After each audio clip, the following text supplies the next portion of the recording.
and all that good stuff. And we're here for the cases tonight.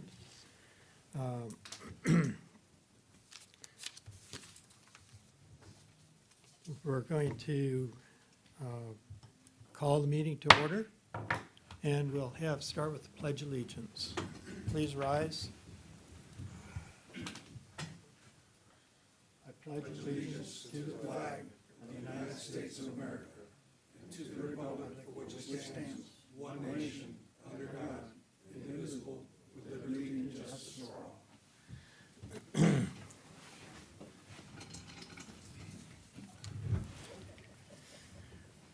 Have all the board members received a copy of the minutes? Yes. And review, any comments? Motion to accept? I'll make a motion to accept the And I'll minutes. second that. Motion second, all in favor? Aye. Opposed? No nays.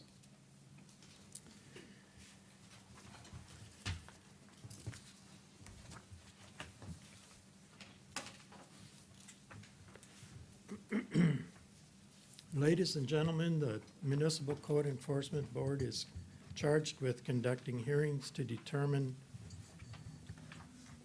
whether any alleged violations of the city code has occurred. Decisions made by this quasi-judicial board will be based on the evidence and facts presented here tonight. Our meetings are conducted in accordance with Robert's Rules of Order, and each case will begin with the city presenting its evidence of the alleged violations. The respondents will then present his or her case, and both parties will have an opportunity to cross-examine all witnesses. Board members may question any witness. Comments by both parties must be relevant to the case. Persons wishing to speak will be given an opportunity to do so by the chair and must address the board from the podium after giving their name and address. Upon request, copies of materials submitted by the staff are available for review.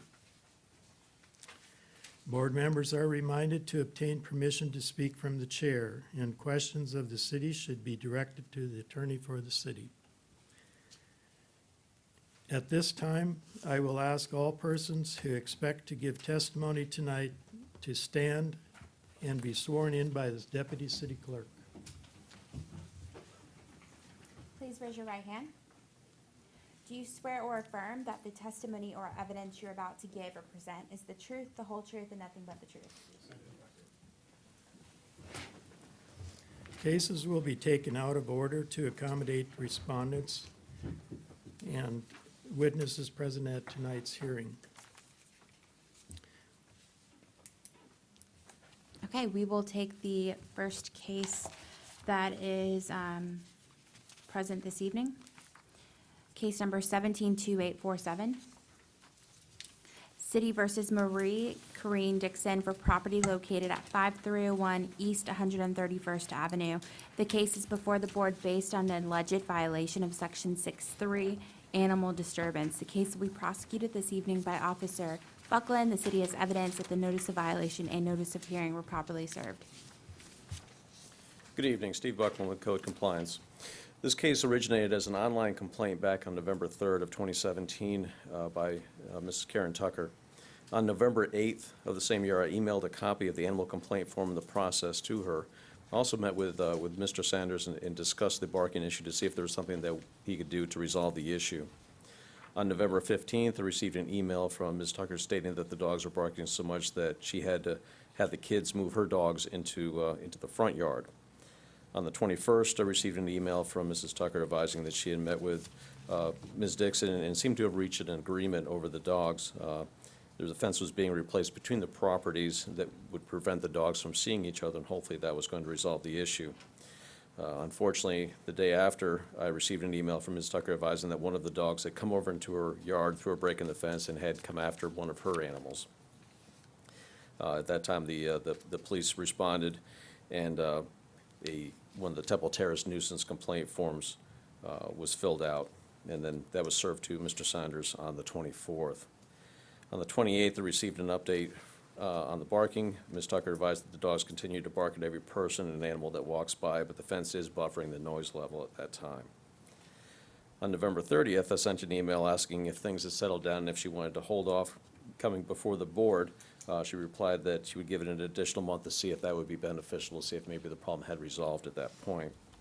On January 2nd, though, I received an email from Ms. Tucker asking if the case was going because the barking had apparently happened during all hours over the Christmas break.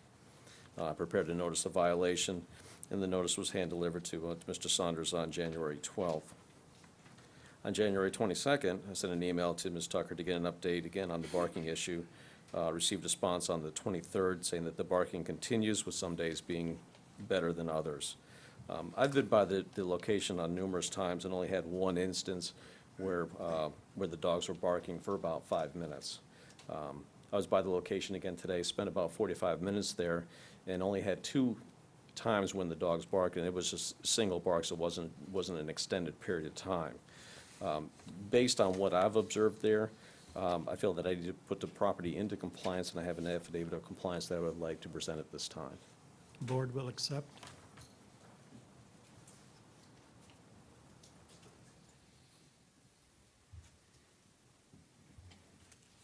I believe there are some residents here that would like to speak about the case.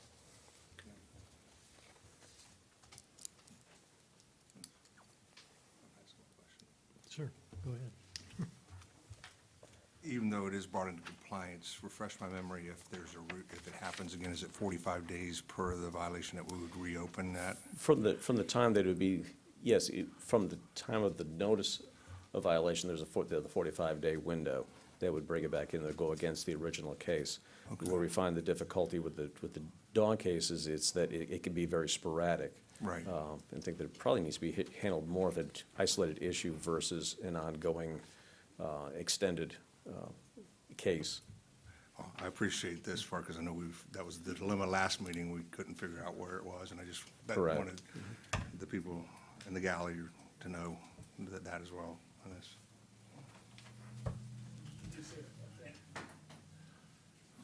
You said a fence had been erected between? Yes, there was already a fence that was present between the 2 properties. It's just that it was reinforced. There was some damage that occurred during the hurricane, and that fence was replaced. And now there's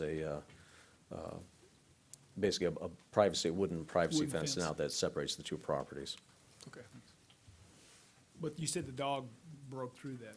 Right, there was a section on the end of the fence that hadn't been repaired at that point, and apparently the dog in question is normally on a lead attached to the back of the house, and apparently this particular time it wasn't on the lead and decided to go exploring, and came around that back corner and then had an altercation with the dog that was already in that yard. But that's been repaired, Yes. okay. thanks. Any other questions? Okay. Anyone wishing to speak on this case? Name and address, please. Yes, I'm Alan Young, 12913 North 53rd Street, Temple Towers. This has been first of all, it's no pleasure of mine to be here, but thank you for hearing us.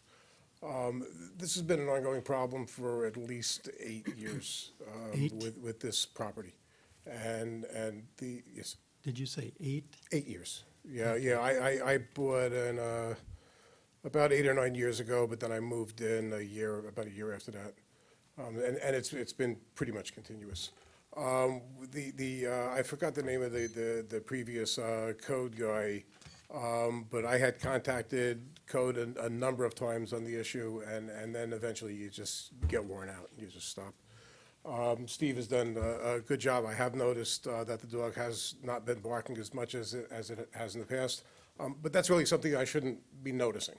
You know, I should notice only when a dog barks, not when it's not barking. You know, that should just come with the property, you know, so I can enjoy my property. I'm glad that they've stopped the dog from barking. You know, that's great, and hopefully it'll stay that way. I've actually had to insulate my windows. It was so bad that I've double paned all of my windows throughout the house. And on my windows facing that property, even though I'm one house over from Karen, there's the offending property, and then Karen, and then myself. I put hurricane windows only on that side so that I would have that much more insulation between myself and the noise. And that did help. But I've had periods where I can't sleep at night, and I may be up at 2, 3 o'clock in the morning working in my office in the other room. And there's been periods where that has gone on for hours relentlessly, seriously, almost nonstop, if not nonstop. So we're glad that it's handled, and we hope that it stays that way. I have been on that side of the podium. In the past, I was a code enforcement board member for 6 years down in Broward County, where we just had the shootings down there. Yes. And so condolences to everybody down there. And I don't know what else. You are aware of the form that Mr. Buckland mentioned? The form? It's a police form? I think I signed something. Karen had asked me to sign something. Like I said, at this point, after I did my windows, that was pretty much my problem. Although, to go in the backyard was always annoying. Although I think your fence did help that because there has been less. But I do a lot of gardening, and you go into the backyard, and it was just that nonstop to the point that I would go back inside the house. Yeah. But so she did ask me recently to sign a form, and I did. Telling her that I could testify, knowing that this has been a problem, even though it isn't currently affecting me too terribly. Okay. I wanted to ask you that because it's one way that we can deal with that, with the 2 complaints, that then some action can be taken, Right. which at the last meeting, we had a long discussion about barking dogs and what can we do about it. And the form came to light, and I wanted to just, Yeah, You know, I let feel the about that. audience It's understandable in one sense. In one sense, maybe a neighbor might not want to be involved. Maybe the one neighbor's voice should be heard, and on the other hand, you want to stop people from just, random complaints about somebody else that might exist or not. So I guess I understand okay? the form. Yeah. Anything else? Not that, well, an unrelated item that I'm probably not supposed to bring up. No. Okay. Thank you. Thought I'd try and get that in Are there. there any questions? All right, thank you. Thank you. Anyone else that wishes to speak? Name and address, please. So I'm Karen Tucker. I'm at 13001 North 53rd Street. And we've owned this home for 15 years. So, and the Pauls, Corinne, Dixon live next door to us. We've had a very good relationship with them. It has just been the dogs. It's not the people. I don't want to cause them any harm or personal discomfort. And we did fill out the form only because the dog was aggressive and in our yard, and we had to at that point. We've talked to them multiple times. I've had to experience a lot of financial out-of-pocket money to solve this problem. I didn't have a lot of help from them. I can't speak to why they didn't want to do something, but our master bedroom, we have a 3,000 square foot home on an acre of land, and our master bedroom and our daughter's bedroom is on that side, so the backyard of their house borders the side yard of our house.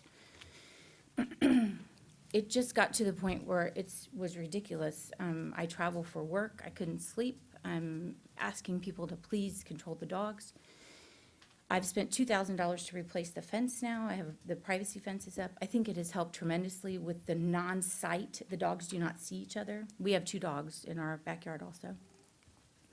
We bring our dogs in at dusk and we don't put them out until dawn. Just because my dog wants to catch every possum that comes from the school behind us. So we've done that for years. So the barking at night isn't, our dogs are not out there to be with those dogs. Dogs are dogs, they bark. Yes. And I really wish them no ill. I just want the dogs to stop. And there's 5 dogs, and I think she inherited one and those kind of things. And I think very highly of Miss Paul. I have, Corinne Dixon, I have no, this is not a personal thing at all. I want no ill for them. I just want the dogs to stop. So I think Steve has been great. He's been really proactive for me. And my daughter is not well, and so for her to not sleep is a negative thing. So we just want to sleep at night. We want to be able to enjoy our yard and our property. Our house was on the market, and the number one complaint from the realtor was that the dogs barked so much that no one wanted to buy the house. And that was a problem for us. You know, it's causing us another financial situation, which is why we put up the fence. So I think the fence has solved a lot of the problem, truthfully, and I think they're making a concerted effort. Today, I had to move a branch that fell in the backyard, and I heard them knocking when the dogs started barking. So somebody was calling the dogs back. So I think that they are making an effort. I just want it to continue, that's all. So it's not a personal thing. We think they're great people. It's just the dogs, you Okay. know? Okay? Thank Any you. questions Any for questions? Karen? Thank you, Karen. Anyone else?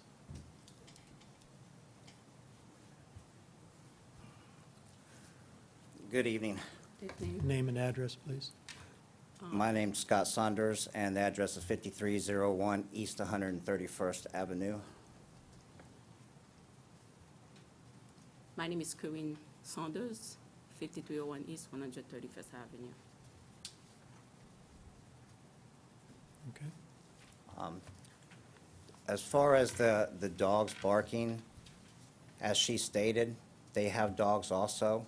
So when dogs see each other dogs, they're going to bark.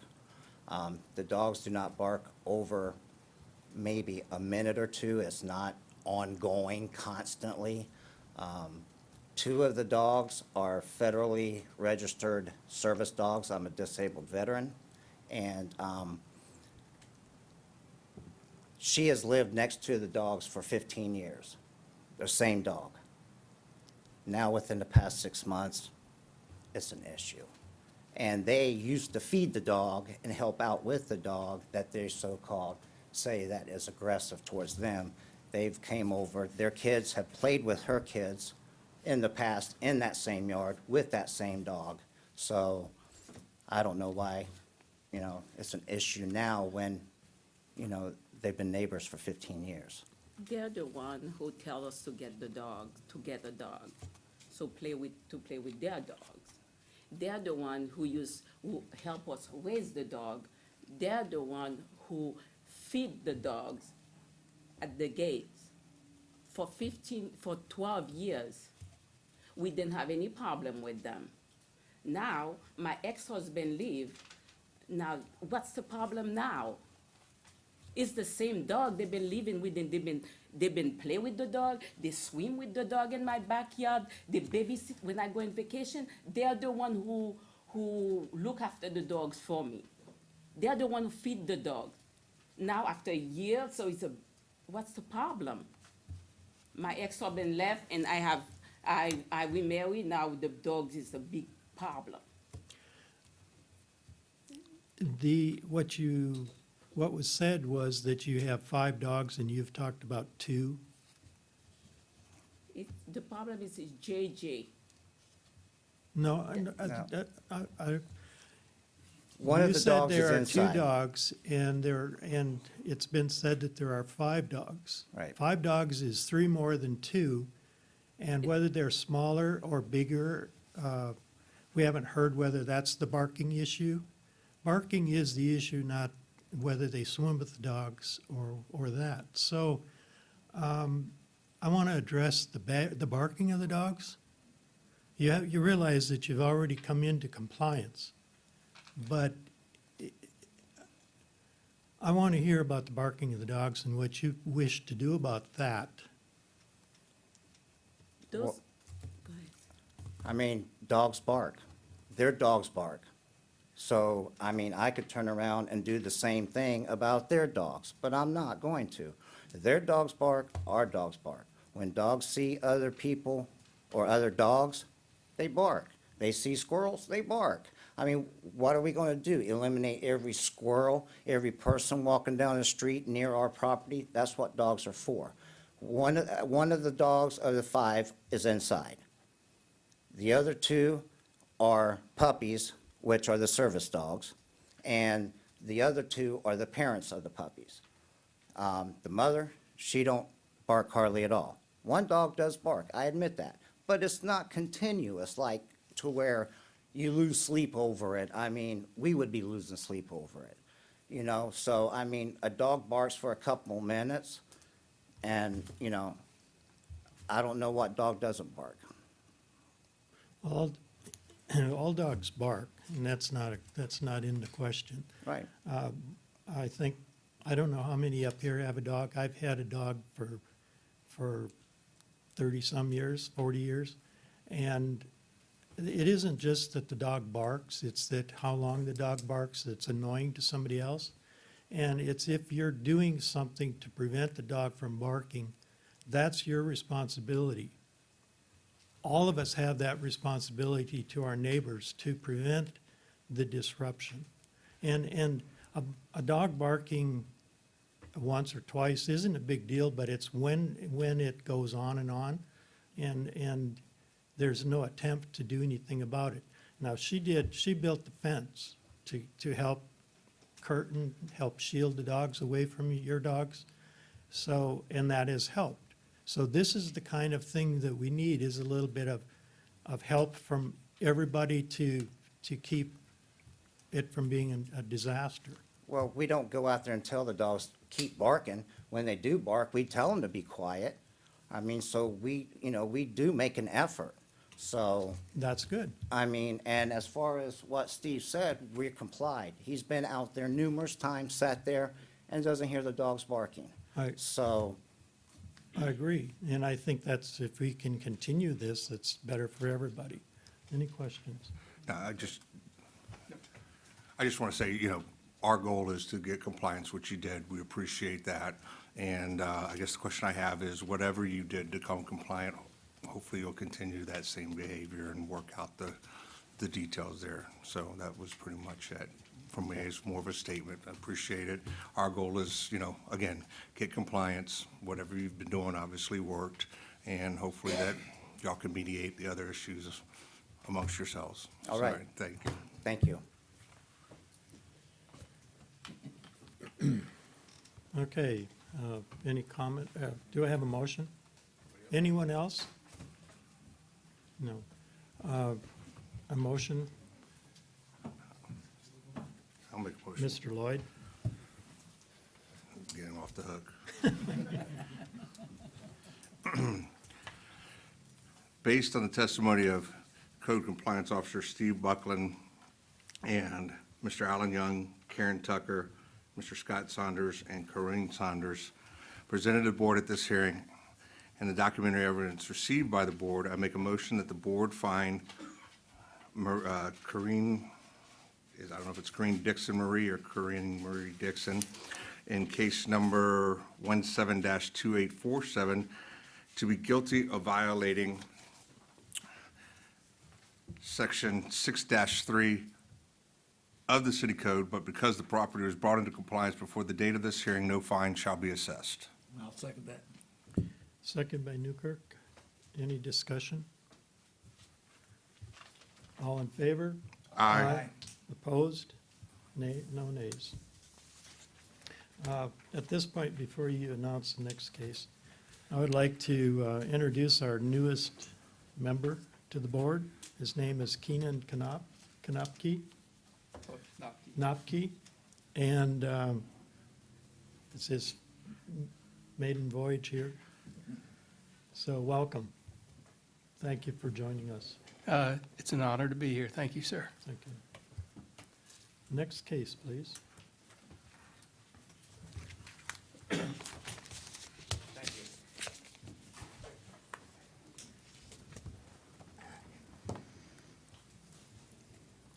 Case number 173269, City versus Timothy L. Madison for property located at 5301 Rainbow Drive. The case is before the board based on alleged violations of Section 81022, hot and cold water supply, and Section 81021, sanitary facilities required. The case will be prosecuted this evening by Officer Silva. The city has evidence that the notice of violation and notice of hearing were properly served. Good evening, Jose Silva, Code Compliance Officer.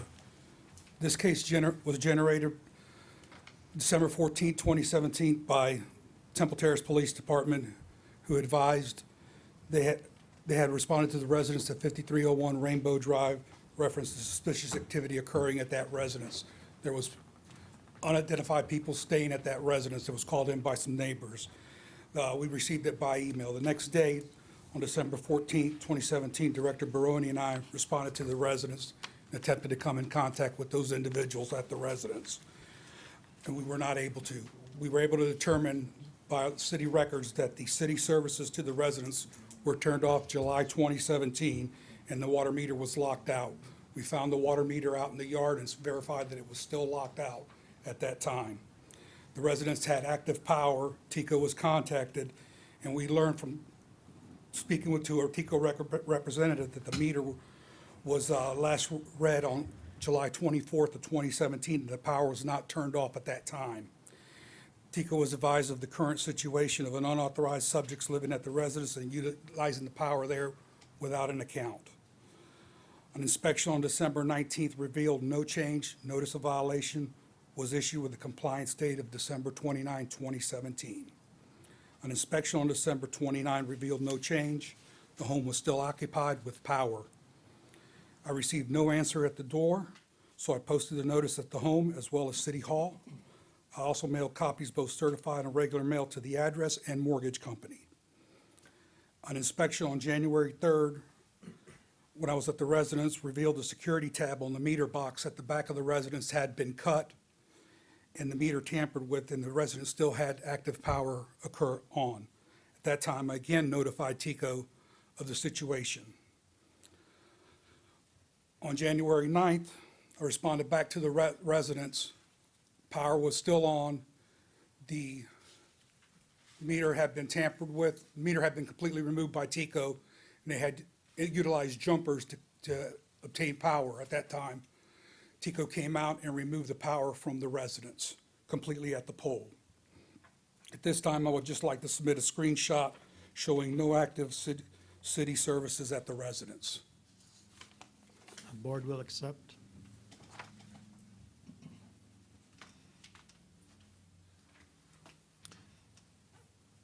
Mr. Silva, has the city been out to lock down the meter again? The The water ci- meter? The water meter was on the 14th when the director and I responded there. The water meter was still locked down from July. Okay. But then it had been, No, sir, the TECO meter had been Oh, tampered with. okay. TECO came out and terminated the power at the pole. all right, thank you.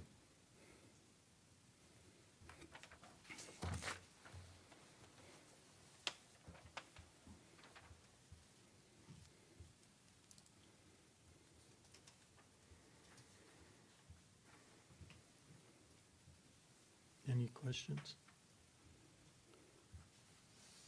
Jose, are people still living there now? Yes, sir. With no power or water? Excuse me? With no power or water? With no power or water. And have you contacted the owner? The owner cannot be reached, but there is a representative from the bank here tonight. Okay. Do you have a comment? Any other questions? Okay.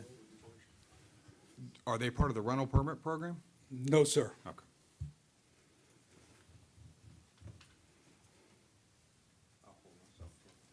Okay. Thank you.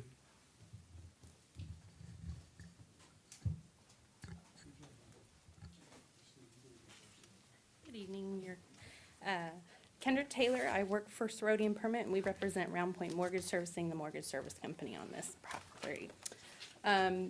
They're squatters. Unfortunately, we can't get them out because we don't have title to the property either. Hillsborough County, anytime we file a motion to appoint a receiver, none of the judges ever grant it. That would be our only recourse, which we could try, but again, I've been doing this for 6 years. I haven't gotten one yet in Hillsborough County.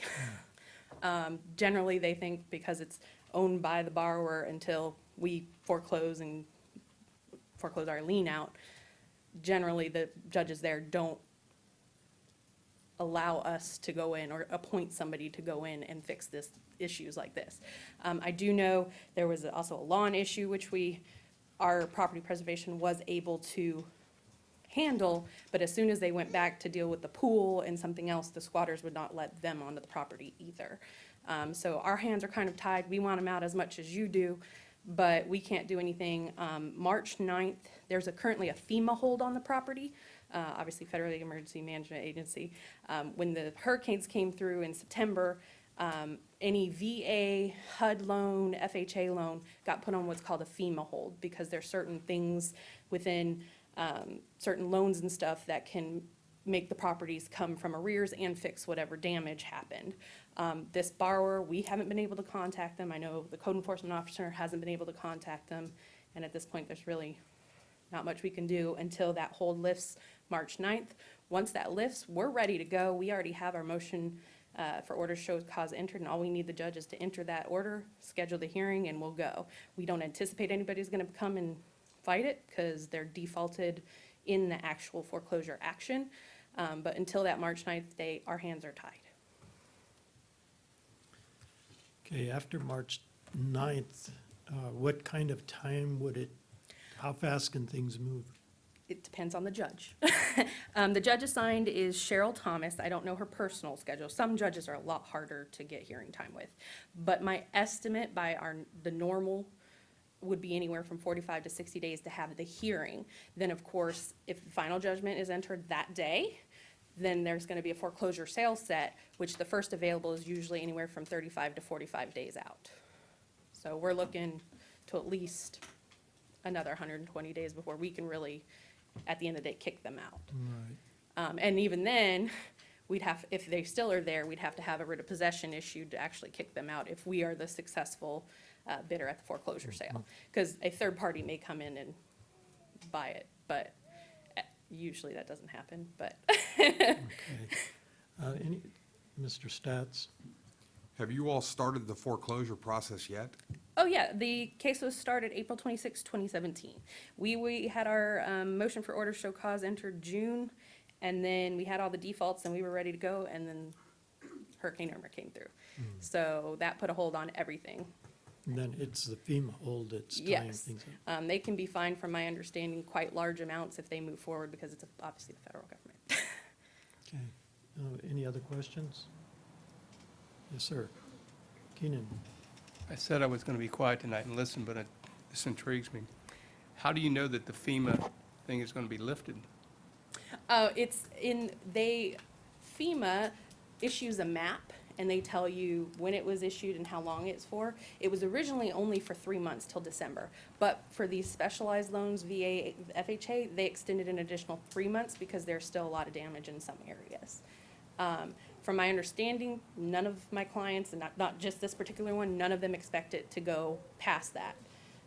They're all chomping at the bit as well, because that's money they're losing. So they're ready to go, it's just we have to wait until that hold lifts because of the government. But FEMA could extend it. Possibly, yes. Not anticipated. I don't know if there's any other I know the pool has some issues, but we couldn't fix them because they wouldn't let us on. But as soon as we can, we will move forward, but our hands are tied until we can. Thank you. Any others? Any other questions? Thank you, Ms. Thomas. Taylor. Ta- Kendra Taylor. Taylor. I got that wrong. Thank you anyway. Thank you. Okay, City Attorney, Ms. Chihan, you're on. We're going to get you in the action here. Can the mortgage holder, they should be able to access the property, should they not, as the actual deed holder, do you know? This kind of problem has been going on for years, ever since the whole bubble burst, cities everywhere trying to get maintenance on properties that are in foreclosure. And the problem is usually, especially if like repairs need to be done, a mortgage company can't even get a permit because they're not the owner. So it's really a catch-22. I would hope that instead of waiting for the lifting of the stay by FEMA, that the bank would be at least setting a hearing to take place as soon after it's lifted. Because I personally don't feel that setting a hearing is really taking an action. You're not filing any motions, you're not requesting any orders, you're just reserving a time. But other than that, there's not a whole lot I can tell you. I think the bank was hoping we could get the people out. We were hoping the bank could get the people out. And really, if somebody could find Mr. Madison, he's really the only one right now who can get them out. Thank you. I have a Mr. question Lloyd? for the attorney. Is there not some tool within our codes that if it's a health issue, which obviously no running water, no power, you've got residents living in substandard conditions, to me, that would be a health safety issue that the city would be able to enact some kind of action? I think perhaps the Director of Codes might be able to address that, only because he's probably encountered this in the past. I think there are some things that we've considered. The ordinance itself inciting people because we recognize that it's a health hazard, that's why there's an ordinance that says you cannot live in a premises or put someone in there or have someone in there without having water and electricity. That's the whole purpose of the ordinance. But other than this being a method of enforcement, I'll let Mr. Barone speak to that. I think if it was owner occupied, and they weren't squatters, we would have an issue. But since they don't belong there, they're really trespassing on that property, I don't really think that that's the course of action. They can voluntarily leave, the property.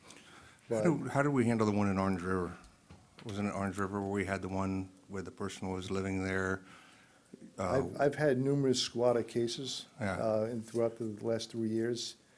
Usually when we have the power turned off or the utilities turned off, that's a motivation for them to leave, and usually they've left the properties after that happened. In this particular case, the one that we're talking about tonight, if for some reason these squatters don't seem to be leaving. Okay. So, but I don't recall anything in Orange River. Maybe it was in Orange River. I don't know. I'm I trying to remember we think as had you. Queensbrook, I can't. There was one on Queensbrook. I had two, Joe Gross had one, and I had one Yeah. on Queensbrook. Yeah, But they were stealing water next door Yeah. and stuff like that. But she left on her own. okay. So, no, we never took any kind of action against, as far as going to the Hillsborough County judge and getting a court order. So I don't recall, I've never done that in the 10 years I've been here, Okay. so. And then, back to the city attorney, so we as a city can't be held liable if one of these children or one of the people squatters gets listeria because they're getting water sourced from elsewhere and we're aware of the code violation? Since there's nothing we can do to get them out, we can, it's my opinion that the city cannot be held liable for that. The people, they make their own decisions. We're not doing anything to keep them there or to tell them to be there. We've done what we can to get them out. Okay.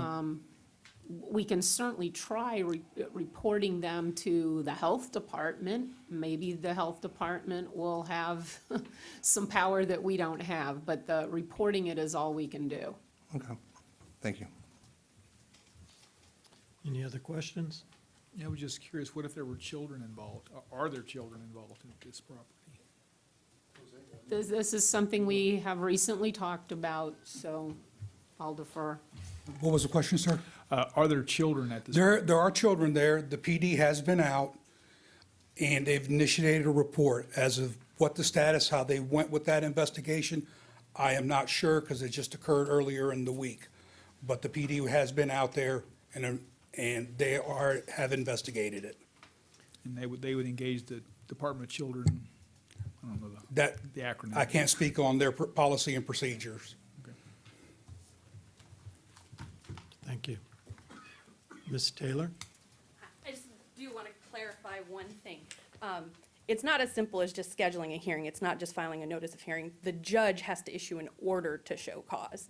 And it would be an order, so it technically is advancing the case in the court's eyes, because it's an order of the court to do something.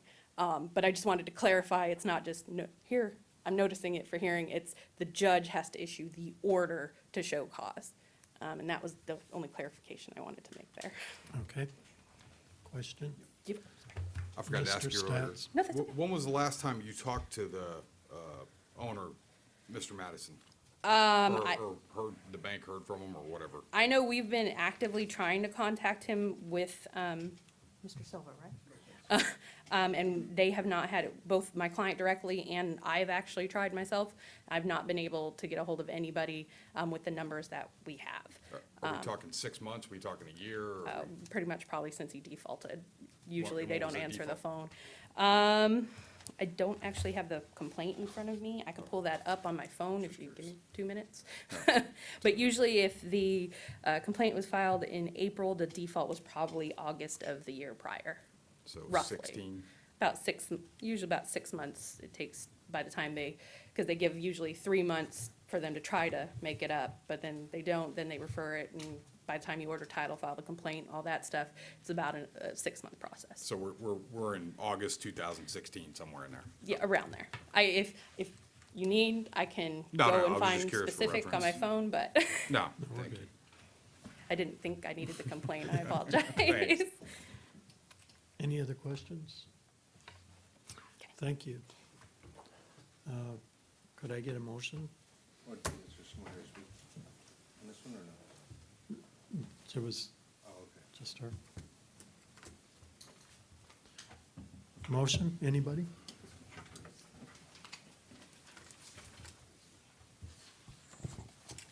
Motion, Mr. Allen. Based on the testimony of Code Compliance Officer Silva and Mrs. Taylor presented to the board at this hearing and the documentary evidence received by the board, and make a motion that the board find Timothy L. Madison in case number 17-3269 to be guilty of violating sections 8-102 subsection 2, 8-102 subsection 1 of the city code, and give the respondents until March the 14th to come into compliance with the code in question. If the property is not brought into compliance by that date, a fine of $200 per day shall begin to accrue on the day following the compliance date and continue to accrue until the date that the violator provides the city with evidence that properties were brought into compliance.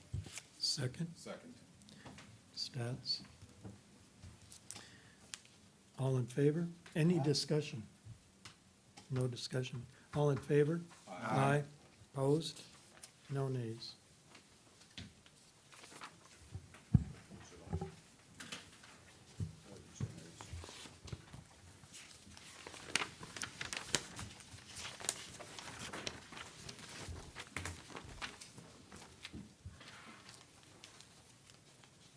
Okay, we are going to go down to other board action.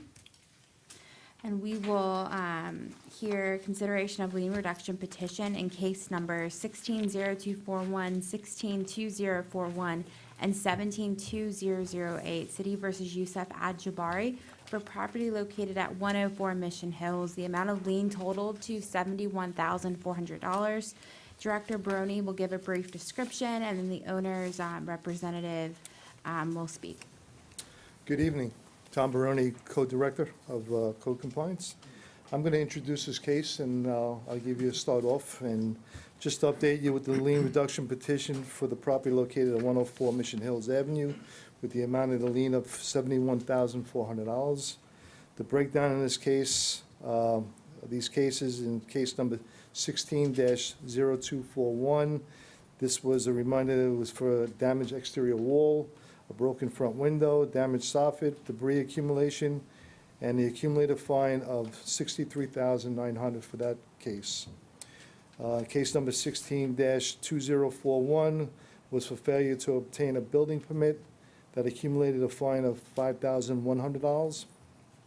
And the last case is 17-2008.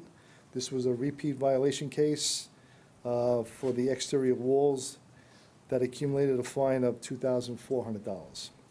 This property owner has had 6 code cases in total since the ownership since 2015. And I'm just going to let the petitioner come up now and present his case, and I will come back after him and give you the case history as far as the city cost and some other details. Okay? Okay, thank you, Mr. Barone. Thank you. Sir?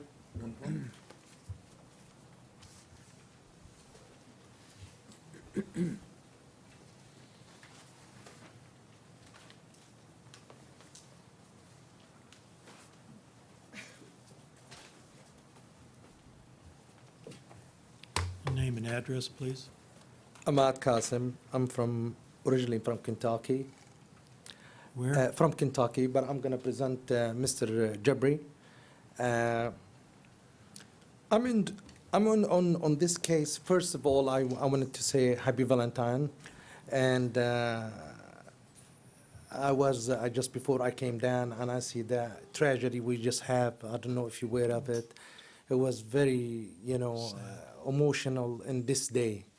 So hopefully our kids and our family, to be take as a lessons for us how we're going to be able to see our kids and watch our kids act.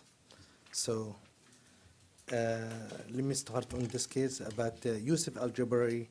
He came from overseas as an immigrant to this country. He bought this house for him and his 5 children.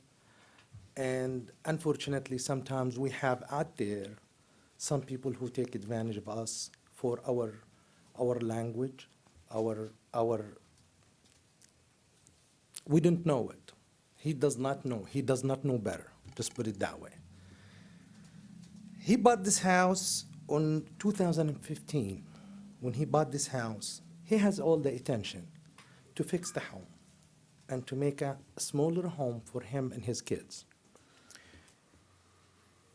He bring the first person who's involved to fix the home.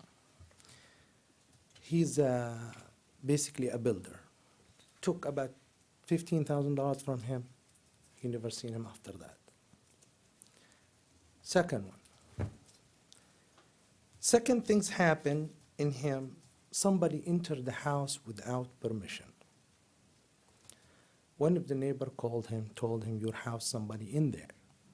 So he went back there and he found and he called the police on him. Basically, a breaking in. Was the police advice, this person even turned the electric in his name. He's a homeless, without any permission, without any excuse, went inside someone home who was a vacant, entered through the window, and staying there. To make the story short, he removed him out by the police. Then he bring another person to be able to fix the home. The advice is take the roof off and start all over on the roof. He did. At that time, already the city already found him in violation and with $250 a day. Communicate after all this time. This is how it became $71,000. I came to the picture 2 months ago. I have a professional job. I'm built houses and, I've been doing it for 25 years in Kentucky. And he came to me and he said, I want to finish my home, please. And I looked at him as a really, a few walls out there. I said, you can't build a home in here. Who told you can build a home in here? This house has to be turned down, completely demolished, and start all over. Of course, before I do that, I have to go and talk with the law enforcement in the city and Inspector Mr. Amir, I believe, isn't it? And at that time, it was like a cold time in Florida area. And I don't have my equipment actually in Florida. And I believe when I was walking by, Mr. Tom, he He looked at me, he said, how long is gonna take you? Okay, I told him, this weekend. He said, what? I said, this weekend. He said, no, we're gonna put time, on papers. I said, listen, if I tell you something, it's gonna happen. So, to make the story short again, it did happen. I turned the house down. I completely disconnect the electric by the electric company. There is nothing, its connection to the house. The house is completely demolished, and we're going to build a home. Now, to order to build a home, in the area, it's about $190,000, $150,000 home value in that road, which is 104 Mission Hill. The house is going to be $300,000 easily to be able to build a new home. I can see why this area, nobody is doing something for themselves. They wanted to see the first action. Once you are built your home, again, it's 60 years. Mostly, subdivision, it lasts between 60 to, less it's a historical home, they want to keep remodeling it. Otherwise, they're going to turn it down and build a new home. Because all the code is changed, all the athlete change, electrician, it will be when they walk in, all the coded, it's be changed. Now we have, different type of technology of energy and saving energy and all these things now is available in our hand. So I'm going to build a home for this man in here. But the problem, he has $71,000 against that property. For him to be able to go forward, he already cost him over $30,000 to $40,000 just to turn that house down. From beginning, he started to spend from one blueprint to second blueprint to he got me in there involved. Now, I think personally, and I think the city is not offering that individual single family, This man, he make about $100, $150 a day. When you go and violate him for $250, and it's a lot of money, as you see. $71,000, the land itself right now, it's worth about $25,000. What are we gonna do? Does it make any sense? It doesn't. So what is making sense to me, to build a house is gonna cost $300,000. When you put $300,000 home, the city is going to make all that by the years. There's taxes. This is revenue. Now, from now to another 50 years from now, when they're gonna stand up home, who's very good model, who is very good build, and I have the blueprint, it's been stamped, it's ready to go. The money he has invested in this home, it's a lot of money. From beginning when he bought it, he does not know has an even violation on it. He does not know when the person who sold it to him, it just like a real estate. When you want to sell things, sometimes you make things really completely different, and you hide it.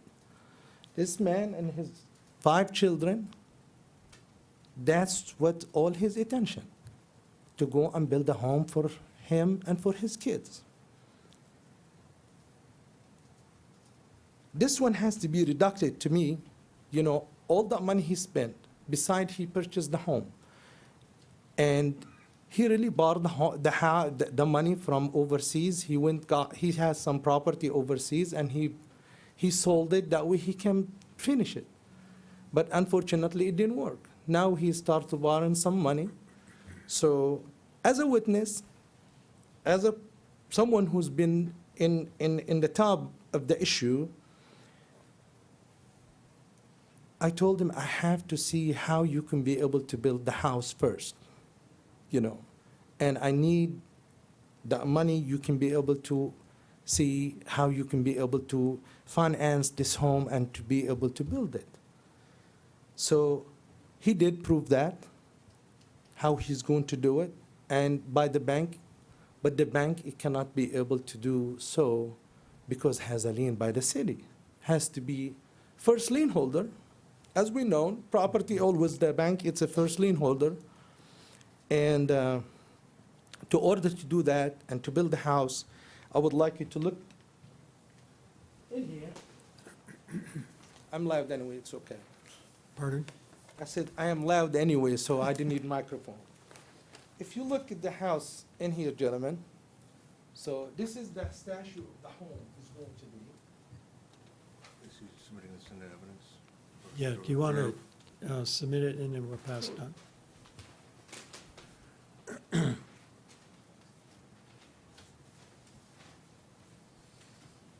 It's a two-story home. It's about close to 3,500 square feet. This home is going to have him a peace of mind, him and to his kids and his wife. I was talking to him, and really, I seen the whole family. It's just like, you know, they are in their toy. You know, I mean, they are very nervous about why we cannot do it, and we really don't know what we can be able to do to prevent what happened. It's not for them what happened, really. If you look at it, it's unintentionally, it did happen, the violation, by him. He was paying money every time he go one to the another's.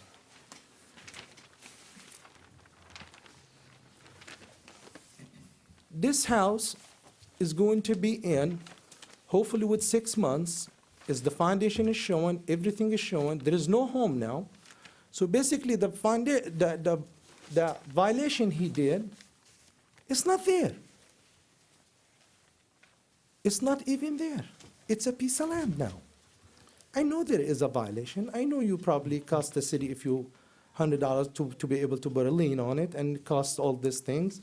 And he'd be willing to, you know, to pay that, you know, whatever costs you for the lien and things and all that things. But in the long run, eventually, we're going to have celebration, which is the home.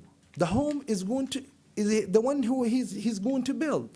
And for the street, it's not, none of the houses is going to be $400,000 home. So when he has a $400,000 home, I want you to think at it a little bit more further. Probably it's not, you know, sometimes not our time, but we're always thinking more. And I know for sure, and this has happened, and I used to be one of you in the committee. It did happen once we put the home, good home, more brand new, we seen the next door neighbor became, oh, you know, this area is going to be up. For them, it's an investment for their life. So eventually the whole road will be the same. But it takes the start. So the start in your hand. Okay. Do you, so you get a lien reduction tonight. And do you have a contract to go on the property with him and start doing something? Because we've been, I drive by this all the time, and he's heard this before about this property, and it's been sitting, you bought it in 2015, and it had already had some other issues with fences and things like that. And the city had been doing that, but that's not even figuring into this.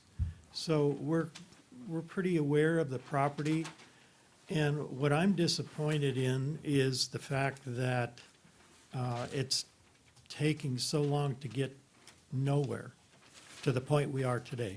Well, You know, and I appreciate you tearing the walls down, finally, Did you, because. to be it's honest with you, hard. I'm surprised actually the city, because what has some safety issue on it. The city should disconnect automatically. It should disconnect the electric on it. Because anyone who is exposed walls, it could be a kid in high school or a freshman or whatever, in the middle school, walking through there and could have an electrical, I know the electric disconnected, but at the same time, has to be completely, the whole wire is coming out. It's a wall standing and electric coming through to it. And I was like, I never seen something like that. That's, a lot of what you're saying is in part true, but it is the owner's responsibility to maintain his property and make it safe. It's not the city's responsibility to go to each house and say, okay, I'm going to come in here and I'm Absolutely, going to remodel your kitchen. Absolutely, So, absolutely, I agree with you in this particular thing, case. But Mr. Al-Jabari, he has another person. I want to ask Tom by himself. How long did you meet this gentleman in here? Because there was another person who thought he'd be able to do the job for him, which is part of his family, and he was not doing it, and he's not in the picture. Eventually, right now, they are not speaking to each other because of that particular subject, And I asked Tom, I said, are you sure, do you know who's the owner in here? And when I introduced this guy in here to him, he said, I never seen him. Which is, he was dealing with somebody else who's a little bit hard-headed, and he's not in the picture anymore. Basically, he was lost. He does not know where did he go. Does he have actually, you said, is the contract? Actually, I have the fund. If I don't have the fund, incompletely is going to be, I'm not going to build a home. So I want to be able to tell you something. I'm in my 50s. I'm not gonna standing in here for someone, regardless what it is. To me, it's a few pennies. Okay? So if he does not, or if I'm not sure, about 6 months from now, hopefully, it's going to be nice home, a brick home, nice home with a horseshoe driveway, because you cannot just put it in there. It's real easy to be able to get in there. The street is busy, he's close to the light. There is a lot of issue in that area. What driveway, how you going to do it? If not going to be 6 months from now, I put my name on it, and it doesn't matter what it is, and I do have a contract. I do have everything with him.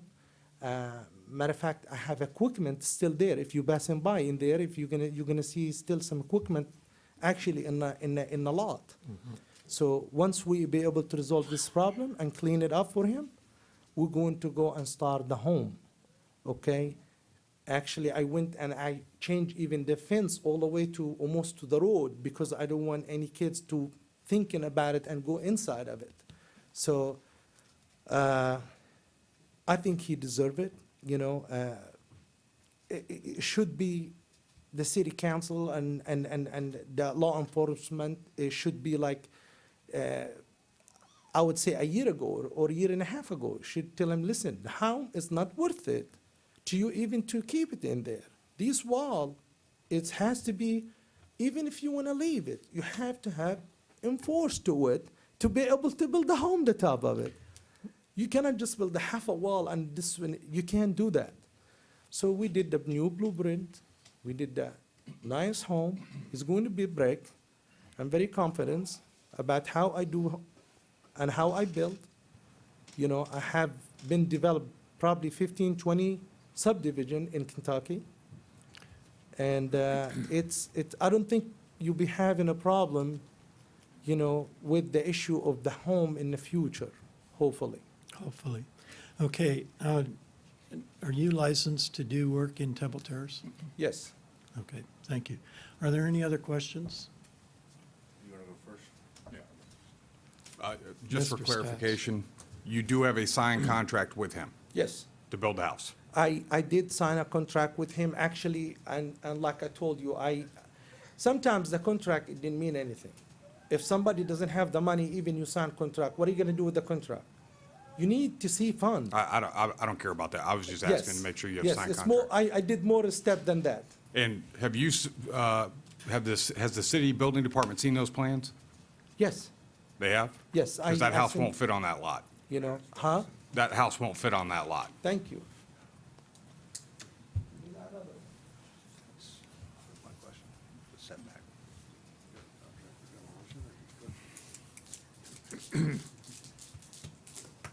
I'm glad you mentioned that.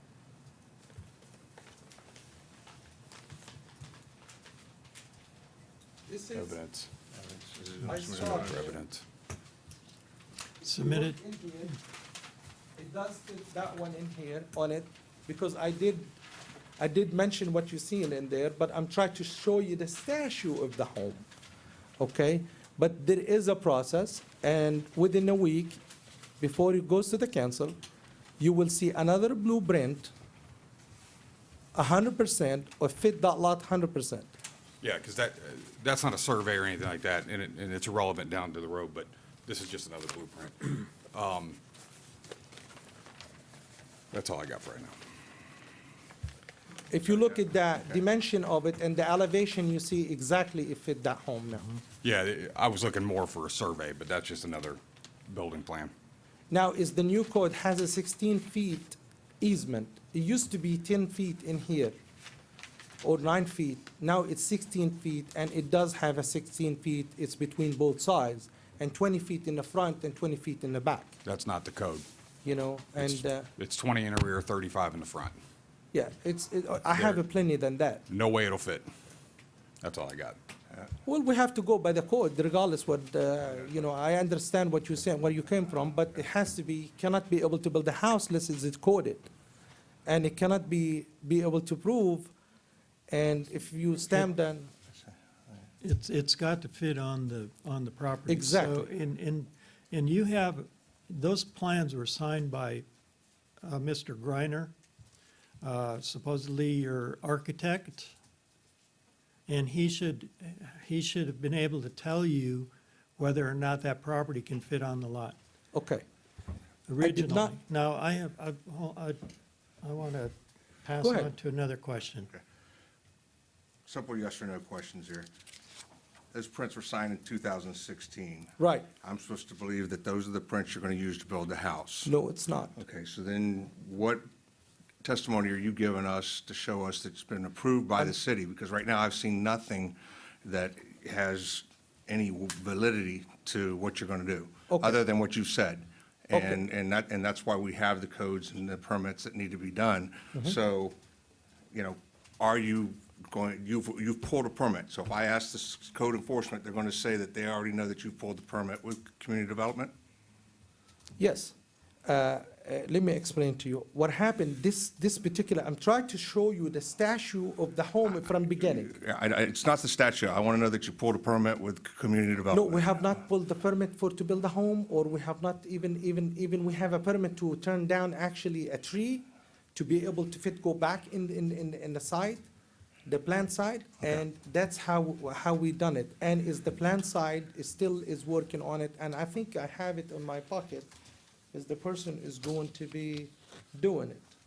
That's- Okay, which is I'm done. the another plant you seen, it's in there, but I show you, it's just the statue on it, Yeah, basically. Well, that doesn't get us to where we are here tonight. So what we're doing here tonight is to evaluate the lien reduction. Uh-huh. And a picture is not going to get us there. You can talk till tomorrow. And I'm sorry to be so blunt, but we've been dealing with this property for 3 years. Okay, 3 years. And we have come here to a lien reduction, which hopefully was going to get you somewhere. The letter that was written that accompanied this is quite telling with the way that the lack of knowing what you're doing when you buy a house. If you're buying a house, it's up to you to decide whether the house is suitable to build on. And the first time he was in, he had some young guy with him, a brother-in-law, I thought it was at Yeah. the time, but that was when I brought up that you need a set of plans. You need a set of drawings to be able to get a permit. This- And so that is back in early 16, I would guess. And so we've been 2 years down the road and we got the house down, but that wasn't our intent to begin with, to tear the house down. That's come along with contractors that no. We don't go out and evaluate the house. That, you buy a house, you buy a house. Everybody that's going out and buying a house looks at the house and says, well, there's a crack over there, but I think I can live with that. You don't wait for, our government doesn't work that way. We don't go out and tell you that, well, you have to build this cookie cutter house because that's the one we want there. You, as an owner, are responsible to determine what you want to live in, how you want to live in your house, all of those things. They're your responsibility, not mine. I don't tell you that I want white cover plates on the outlets. You decide that. I understand, but it's when I come alone, it's 2 months ago, I see just a few walls actually has no force on them. I agree. I mean, why they are standing for? Because you didn't tear them down. The contractor left. You know, so basically it need to be turned down. So I did the right things when I come along on Well, this. but that's- But I would like to say, a few words, I mean, about you No, talking no, about no. the plan. I have a question no, for no. the city. I have a question for the city. Yes. I have a question for the city.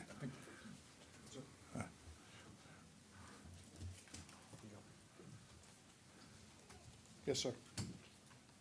Tom, if I'm not Yes. mistaken, some of the state of that property has evolved to be, so that certain codes could become compliant, i.e. the walls coming down rather than the walls staying up and building the house. Certain things have happened to make all these things come compliant with city code as it That's- stands now. That's correct. Okay. The property is demoed. I mean, Right. there is no walls. There's no violations Right, as of right now. Okay. And the building inspector, Amir, and I suggested that he remove the walls. Right. To bring the property into compliance. Okay. So then, and I believe Amir has testified previous He has. on these. Do we know if any of the normal steps or procedures as far as permitting, having Amir or community development look at any plans or any discussions with this property? Two things. There's no permits pulled as of right now for the structure of that home. The only permit that's active is a tree permit that's been approved by the arborist of the city to have it removed in the front of the home, and there's a permit for that tree to be removed. How long ago was that? Do you know off the top This of is your only head? like 2 weeks ago. Okay. As far as I know, Amir has seen those plans, and he has stated the same thing as Mr. Stats said, that that structure will not fit on that lot. Yeah. And that's all I can really state on that, because it, that's all. otherwise, it's just would be hearsay. Yeah, no, I just wanted to know that, what we're really here about. Right, I understand. And I how it's understand. evolved. I And that understand. we're now compliant, and that we just need to find what we need to do to move forward. Right. But I also wanted to see that, I've seen pictures that supposedly are good faith, but then I want to see from a city standpoint, have we seen anything for the necessary steps Right. to move forward? And none of that has happened yet. No, no. Okay. I have a question, Tom, just to clarify on the walls. When you and Amir went out there to look at that, that was when the partial front wall and a little bit of the corner over to where the electric was? Right. That is when you all said that the walls need to come down? Yes, that's when. Not before, when the contractor started demolition? Right, that's when the second contractor left the job site. Mayor spoke to one of the, I believe Ahmad here, and it said that it needs to come down. I mean, Right. that's the recommendation from the building department. Right. To It move wasn't an instruction by the city that he tear the roof off or any of that. It was, No, no. okay, thank you. Do we know if the process of how the lien reduction works and the time frame in which it needs to be paid has been communicated to Yes, them?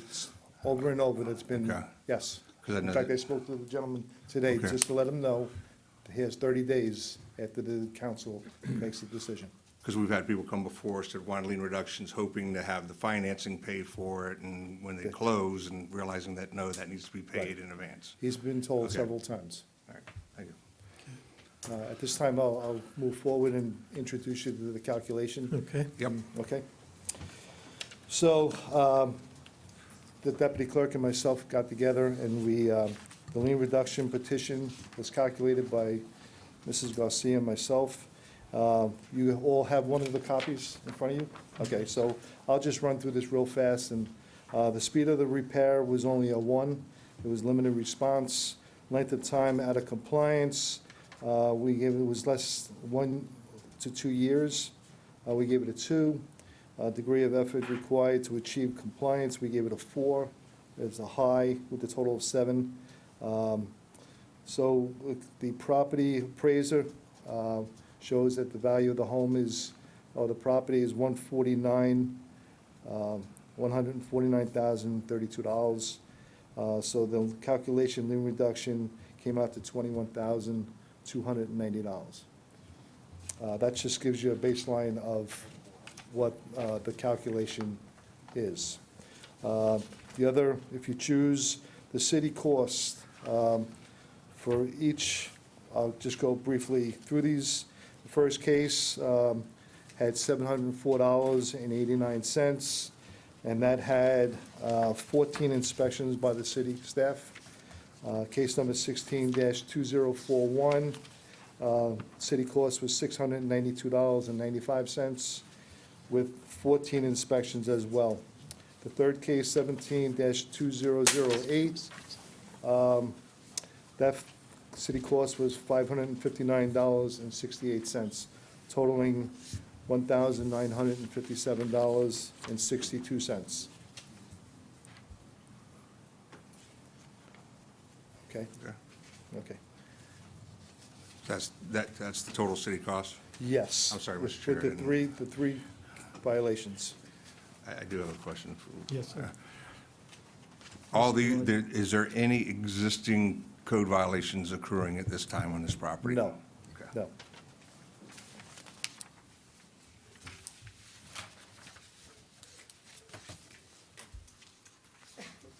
That's it.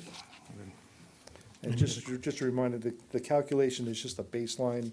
We don't, it's the board's decision whether to go from there. Okay? Yeah, I was gonna say the matrix is kind of a little different for this case than others. Yes, So yeah, it's yeah. a little fluid on it, so. Yep. Yeah.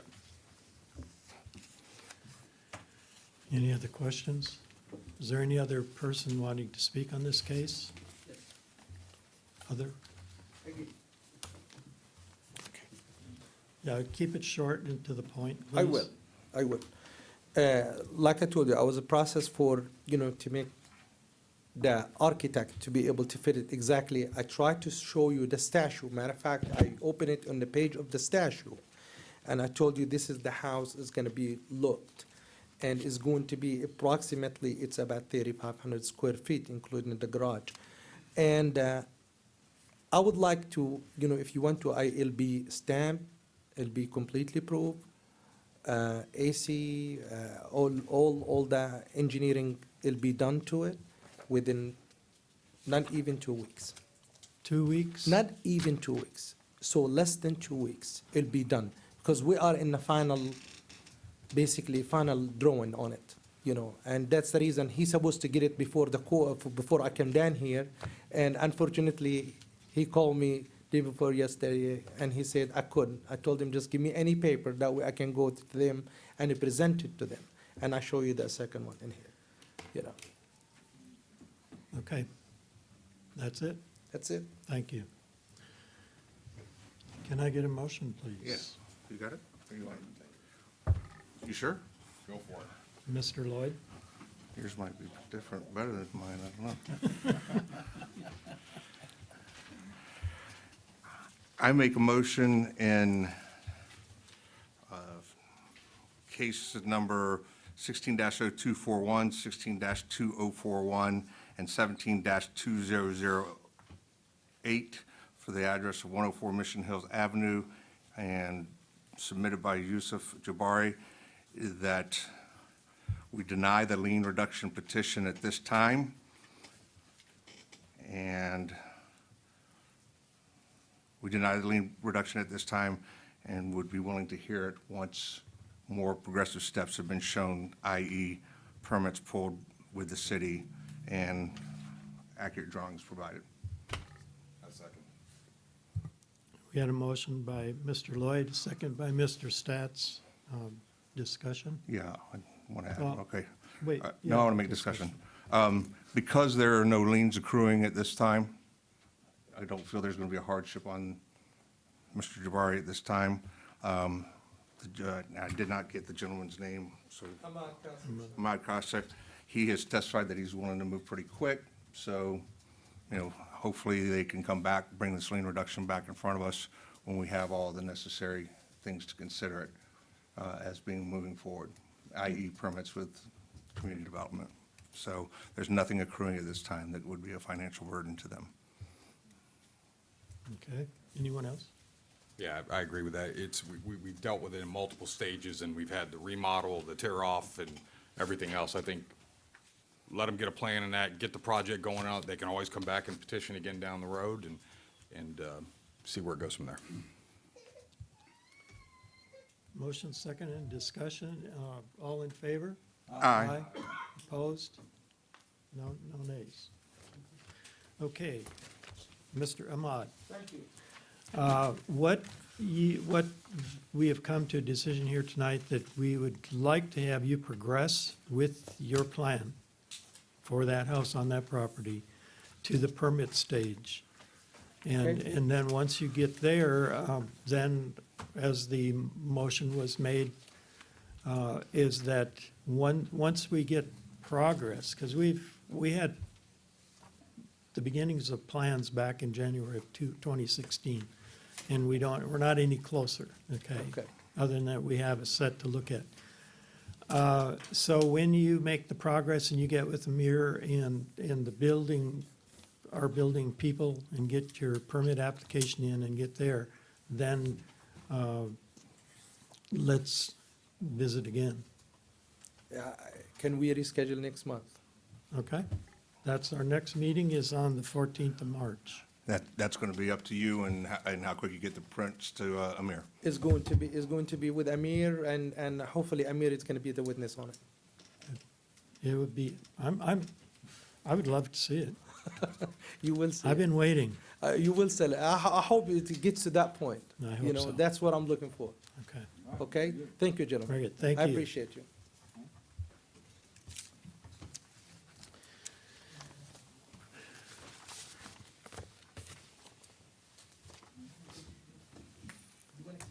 You, we don't, The one is, but the outlook, like I told you before, you can keep those. But I will have the rest of it. It's not going to be matched. I think that would be a question for the attorney. Why don't you take them back? I know those things are costly. I don't know that they're No, going to actually, need to it's store them worthless at now. this point. They are worthless now, actually, I just, Yeah,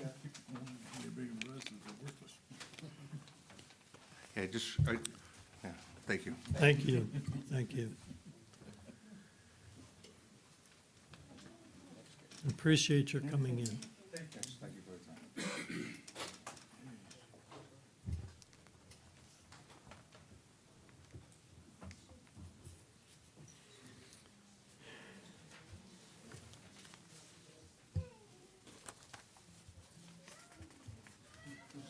And then I believe the next lien reduction is here.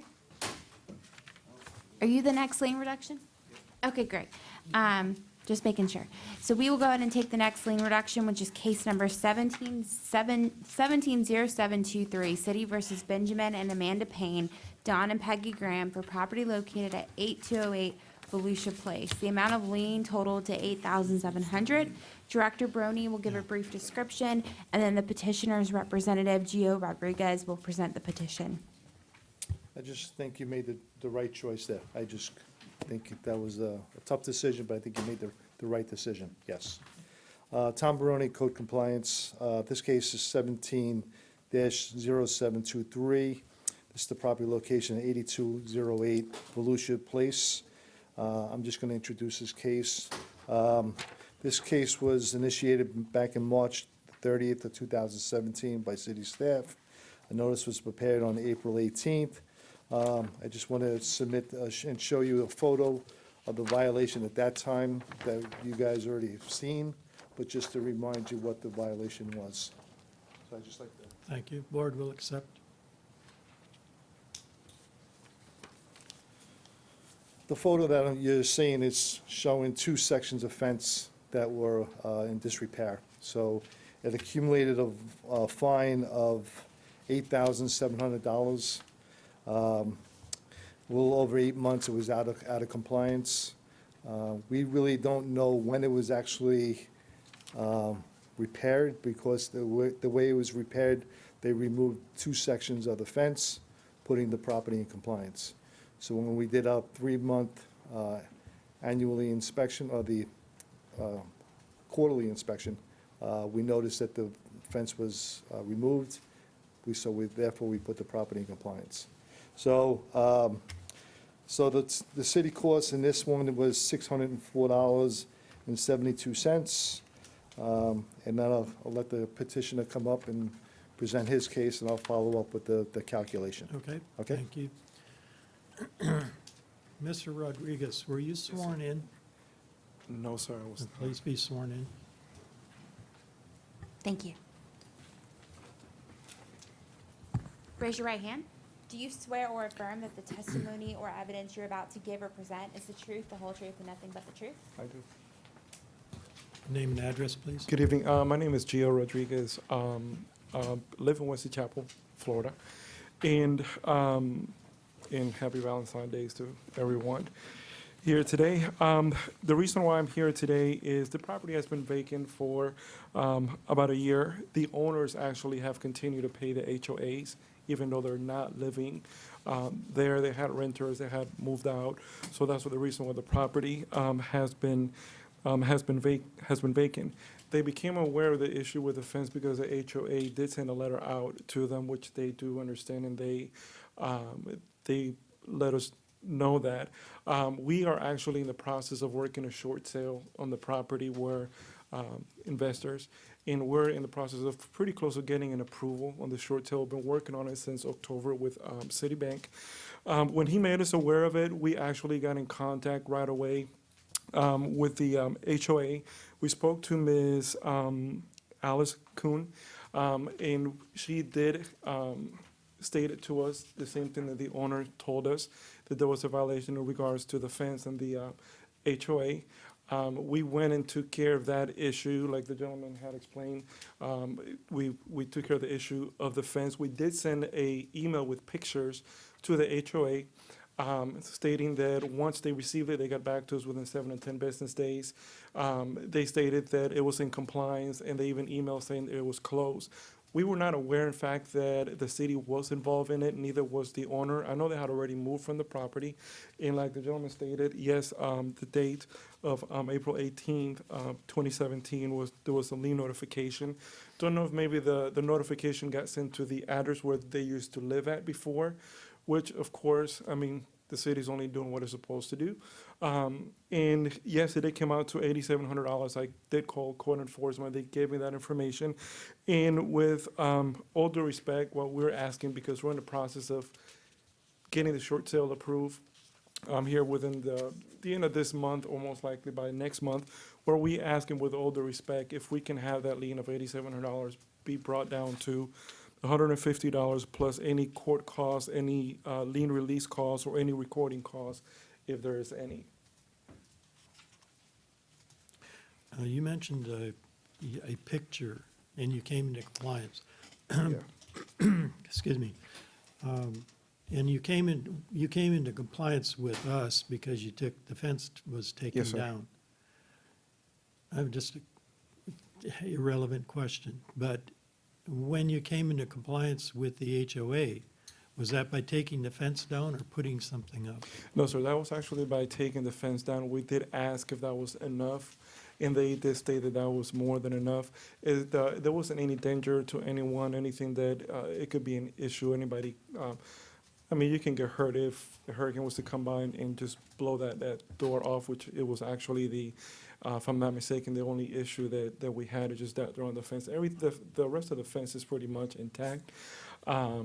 And again, and that's the reason why I'm here, is to see if we can bring that $8,700 down to the $150. And as soon as we get approval, which it should be shortly, we're willing to pay that.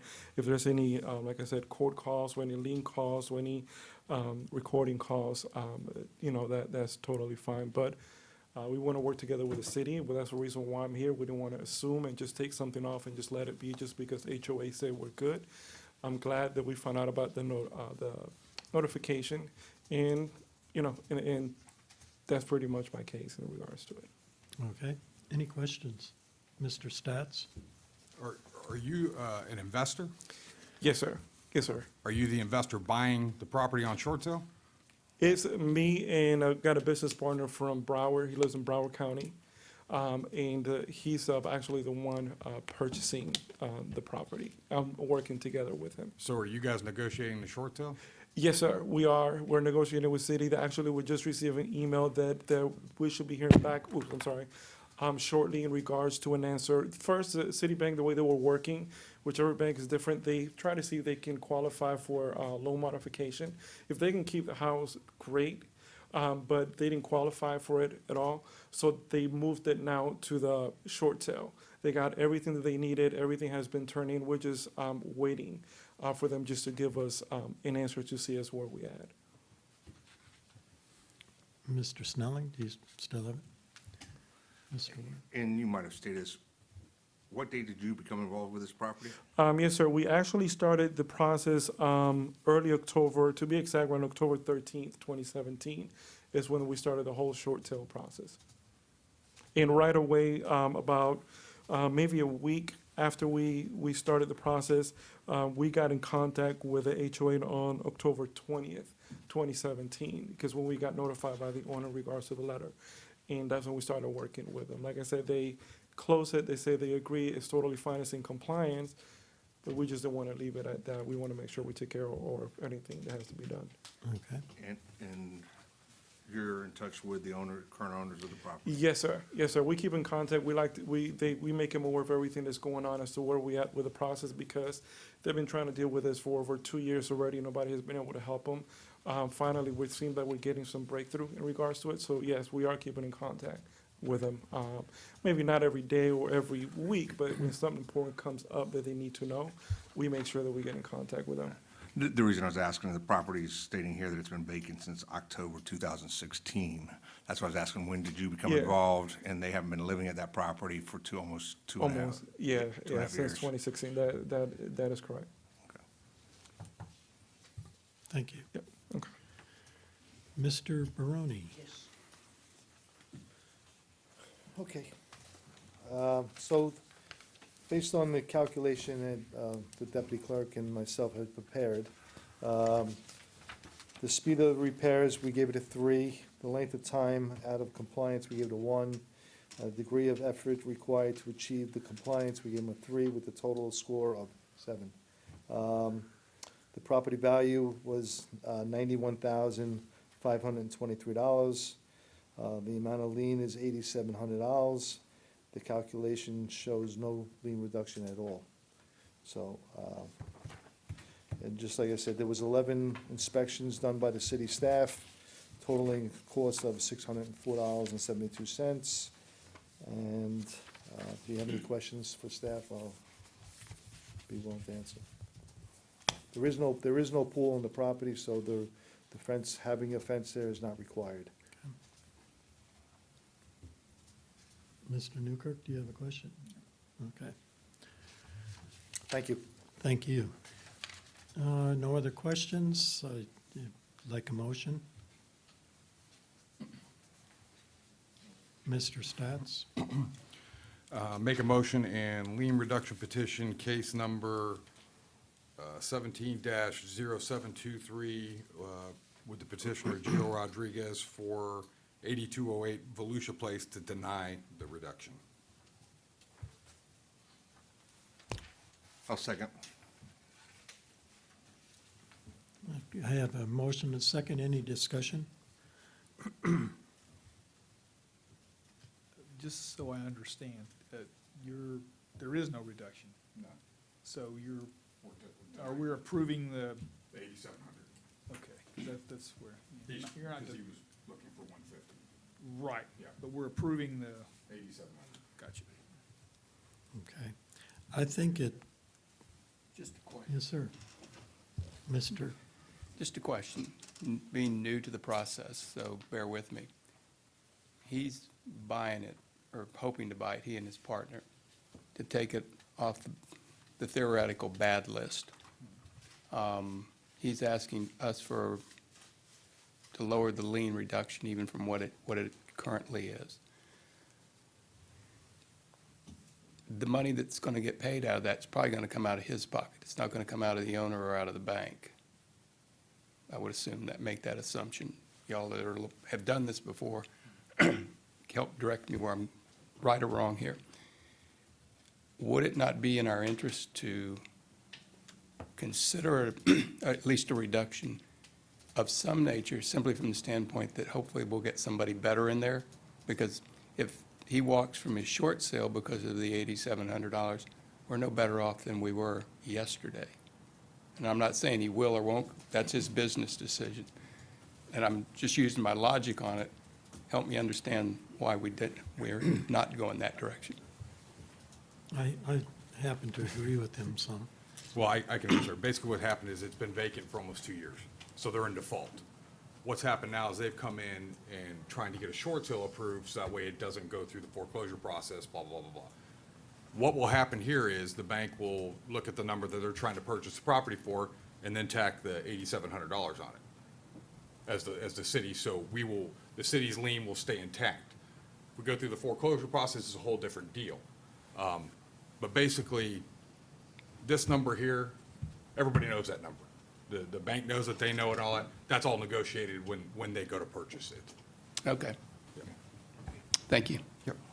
Yeah, and we've had a tendency, since the economy's gotten better, that people are buying properties knowing that there's liens on them, and then coming to us and saying, reduce it so that I can get the, more equity in the home. And so, and that's really the dilemma we're in. But again, given the amount, and that's how the matrix came about. We don't want to have a lien that's worth more than what the house is, because we would like to have somebody in there. So that's kind of how that process came about on that. Thank you. Any other discussion? Do you have anything you want to say? You said you agreed with him. I have a vote. Okay, all right. All in favor? Aye. Opposed? Nay. 3. Who was a nay, please? Mr. Allen, Mr. Schmidt, and Mr. Knopke.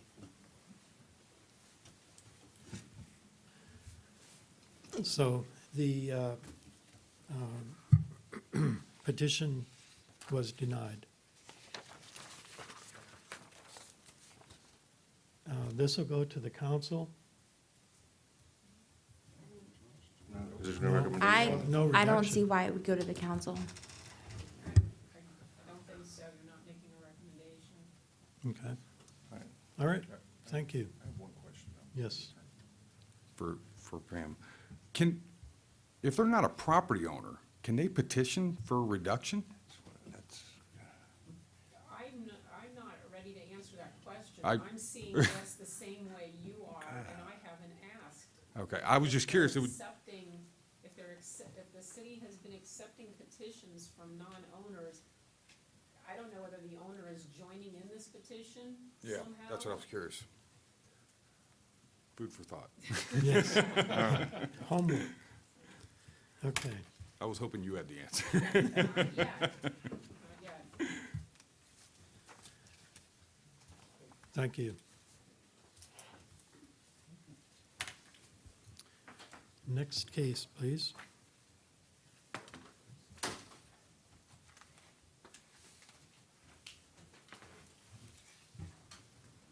Case number 172501, City versus Russell K. Vaughn for property located at 505 Falmouth Street. The case is before the board based on alleged violation of Section 8-102-13C roofs duty to maintain. The case will be prosecuted this evening by Officer Silva. The city has evidence that the notice of violation and notice of hearing were properly served. Good evening, Jose Silva, Code Compliance Officer. This case originated October 14, 2017. My inspection revealed at that time overgrown condition in the front yard, fascia staining, and accumulation of tree limb debris on the roof of the residence. This time I issued door hangers with a compliance date of October 23, 2017. My inspection on November 29, 2017 revealed the grass cut, but fascia staining still present and the tree debris on the roof still present. An inspection on November 29th revealed no change, and notice of violation was issued with a compliance date of December 14th. On December 29th, I conducted service at the residence and served the tenant at the residence, who was a roommate of the owner. My inspection on January 11th revealed the roof debris cleared, grass cut, but the fascia of the residence still stained. This time I would like to submit 3 photos taken by me on January 11th showing the stained fascia of the residence. Board will accept.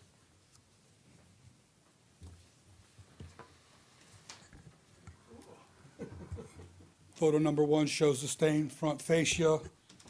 Photo number 2 shows the fascia on the east side of the residence stained. And photo number 3 shows the fascia on the west side of the residence stained.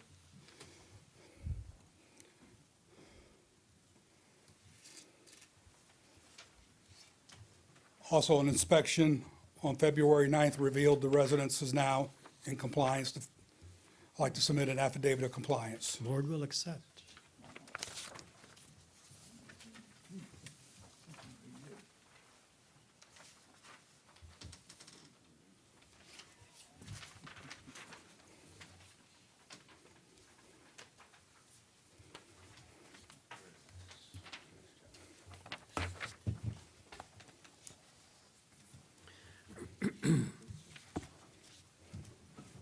Any questions? No questions. Thank you. Motion, please. Based on the testimony of Code Compliance Officer Jose Silva presented to the board at this hearing and the documentary evidence received by the board, I make a motion that the board find Russell Vaughn in case number 17-2501 to be guilty of violating Section 8-102-C of the city code. But because the property was brought into compliance before the date of this hearing, no fine shall be assessed. I'll second it with the amendment 13 put in there between the 102 and the C. I thought I said that. No? Oh, I'm sorry, I missed the 13, yep. I'll We have second it. Okay, we have a second. Motion by Mr. Allen and second by Mr. Lloyd. All in favor? Aye. Any opposed? No. No, that's mine. Case number 172786, City versus Anthony D. and Marcina L. Bobo for property located at 7501 Okeechobee Court. The case is before the board based on alleged violation of Section 8-102-13C, roofs due to maintain, and Section 8-102-13B, exterior walls maintained in good repair. The case will be prosecuted this evening by Officer Silva. City has evidence that the notice of violation and notice of hearing were properly served. Jose Silva, Code Compliance Officer. This case originated practically November 2nd of 2017. My inspection at the time revealed deteriorated fascia and the exterior siding of the residence peeling away. At this time, I issued door hangers with a compliance date of November 14th, 2017. On November 14th, I was contacted by Mr. Bobo, who requested additional time to complete the repairs at the residence. I gave him until December 15th, 2017 to complete those repairs. My inspection on December 15th, 2017 revealed no change, so I issued a notice of violation with a compliance date of January 9th, 2018. No one was home, so I posted the notice at the residence as well as City Hall, and also mail copies both certified and regular mailed to the address. Also, on January 8th, Mr. Bobo contacted me requesting more time, at which time I told him he was not getting additional times and I was taking it to the code board. At this time, I'd like to submit photographic evidence taken by me on January 9th. I have 4 photographs showing the deteriorated fascia and the exterior siding peeling from the residence. Board will accept.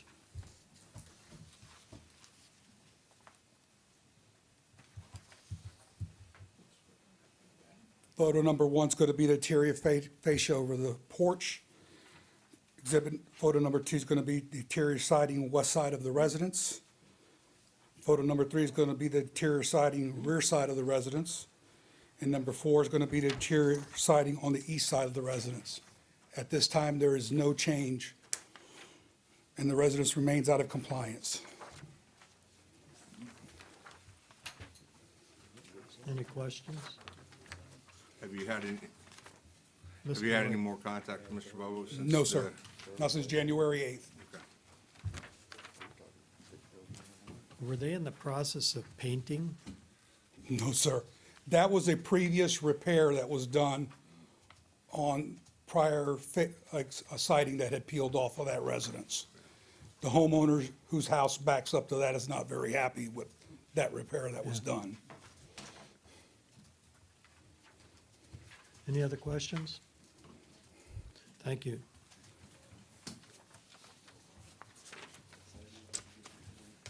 There being no other persons to speak, could I get a motion?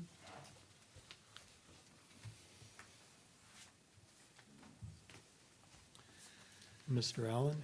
Sure. Based on the testimony of Code Compliance Officer Jose Silver presented to the board at this hearing and the documentary evidence received by the board, I make a motion that the board find Anthony D. and Marcina L. Bobo in case number 17-2786 to be guilty of violating sections 8-102 13C and 8-102 13B of the city code and give the respondents until March 14th to come into compliance with the city code questions, or code sections in question. If the property is not brought into compliance by that date, a fine of $50 per day shall begin to accrue on the following day and continue to accrue until the date that the violator provides the city with evidence that the property has been brought into compliance. I'll second that.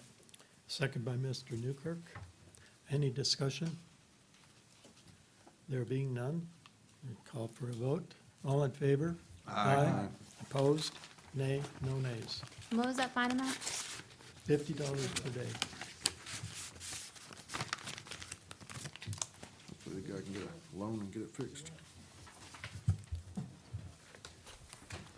Okay, next case, case number 17-3030, City versus Alejandro Hernandez and Martha P. Gonzalez de Hernandez for property located at 12610 North 53rd Street. The case is before the board based on alleged violation of Section 12922, parking, commercial vehicle, and residential zone. The case will be prosecuted this evening by Officer Buckland. The city has evidence that the notice of violation and notice of hearing were properly served. Steve Buckland, Code Compliance. This case originated proactively on November 27th, 2017 by myself. The initial inspection revealed a commercial truck with an attached portable welding trailer parked in the driveway of the residence. Door hanger was issued on November 29th, along with a copy of the commercial parking ordinance that restricted them from parking in the residential area with a compliance date of November 30th. My inspection on December 1st revealed no change, and again I checked on December 4th, and again there was no change, and a notice of violation was issued with a compliance date of December 11th. The notice was hand-delivered to a resident at the property as Sheila Martinez on December 5th. I received a phone call from Daniel, who's my point of contact with that particular company. It's a portable welding company, right around December 10th, asking for additional time due to a planned trip out of the country and wanted to be able to keep the vehicle at his residence to have family members keep an eye on it so there wouldn't be any theft. There's apparently some fairly expensive equipment on that truck. It's like a Ford F-450 stake body, and it's very, very good shape, and he was concerned for it. Went ahead and agreed to extend the date to January 5th. I did receive a call from Daniel on January 12th asking for an extension as he was still in Mexico, and we agreed on the 24th was when he was going to be back in the country. On the 26th, the commercial vehicle is still in the driveway, which time I took a photograph of the violation itself, and would like to present that to the board. Board will accept.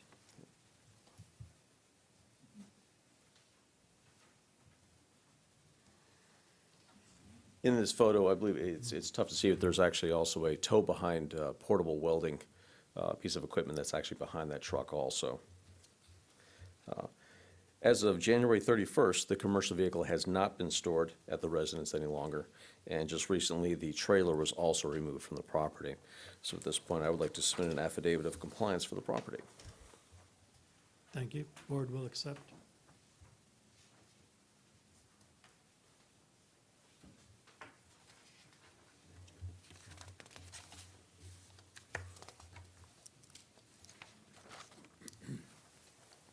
Any questions? Motion? Mr. Lloyd? Based on the testimony of Code Compliance Officer, based on the testimony of Code Compliance Officer Steve Buckland, and presented to the board at this hearing, and the documentary evidence received by the board, I make a motion that the board find Alejandro Hernandez and Martha P. Gonzalez de Hernandez in case number case number 17-3030, to be guilty of violating section 12-922 subsection A of the city code, but because the property is brought into compliance before the date of this hearing, no fine shall be assessed. Mr. Newkirk, second. Any discussion? All in favor? Aye. Opposed? Nay? No nays. Okay. Case number 17-5083, City versus Calypso Trading LLC for property located at 6713 Jennifer Drive. This case has been pulled from the agenda.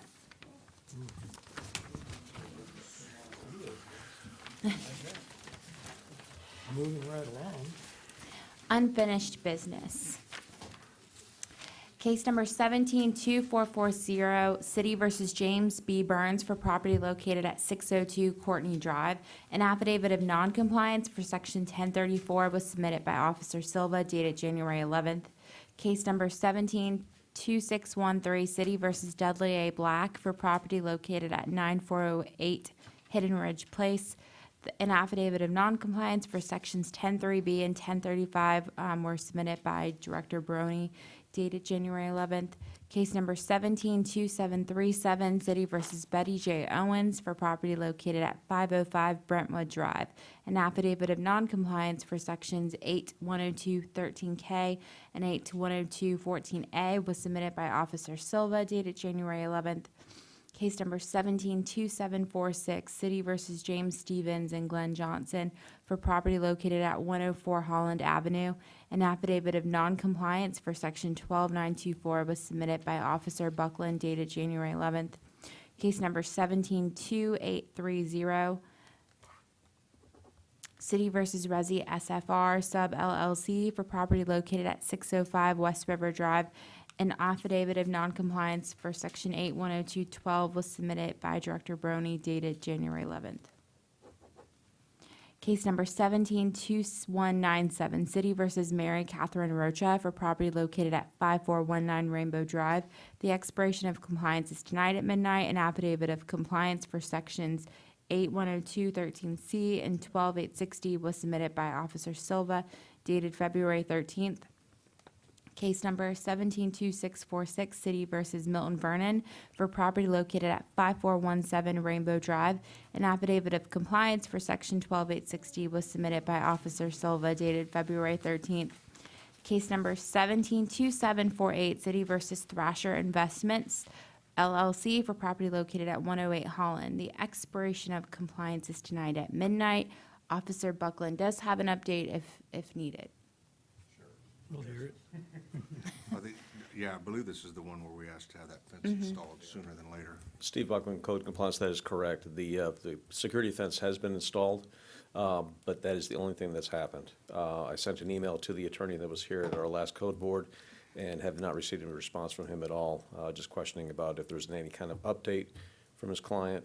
And like I said, I haven't received any kind of response from him at all. I was out there this morning, and the property is being watched very closely by the neighbors. I had 3 that came and approached me to find out what the status was this morning. But did they get the fence up? Oh, sorry. That's our question. Yeah, did they got the fence up in time? Yes, they got the fence up in time. Good. So that at least met the first part as far as trying to secure the property. But as of, when I checked with Amir yesterday, they have not submitted a new set of plans. So they haven't even, moved forward to trying to get the windows and doors and everything else that would bring at least the exterior of the property into compliance has not been accomplished at this point. Thank you. Thank you. Okay. On case number 172826, City versus Kenneth A. Donaldson and Anthony A. Ellis for property located at 7709 Glades Court, an affidavit of compliance for Section 828A1 was submitted by Officer Silva dated February 14th. Case number 172994, City versus Premier Holdings and Management Group for property located at 12703 North 53rd Street. An affidavit of compliance was submitted by Officer Buckland for Section 63 dated January 18th, 2018. And then I have 4 cases not on the agenda. Case number 170570, City versus Milford v. Collins for property located at 10046 North 52nd Street. An affidavit of compliance was submitted by Director Brony for Section 810213C dated January 23rd. Case number 171137, City versus Shah Jahan Properties LLC for property located at 12635 North 56th Street. An affidavit of compliance was submitted by Director Brony for Section 12979A dated November 1st. Case number 2017, that is. Case number 171871, City versus So Zell McIlwain for property located at 402 Dunedin Avenue. An affidavit of compliance for Sections 103B and 121055 was submitted by Officer Silva dated January 25th. Case number 160257, City versus Natalie Anderson for property located at 105 Deer Park Avenue. An affidavit of compliance for Sections 1034 was submitted by Director Brony dated January 25th, 2018. Thank you. Thank you for the compliance, guys.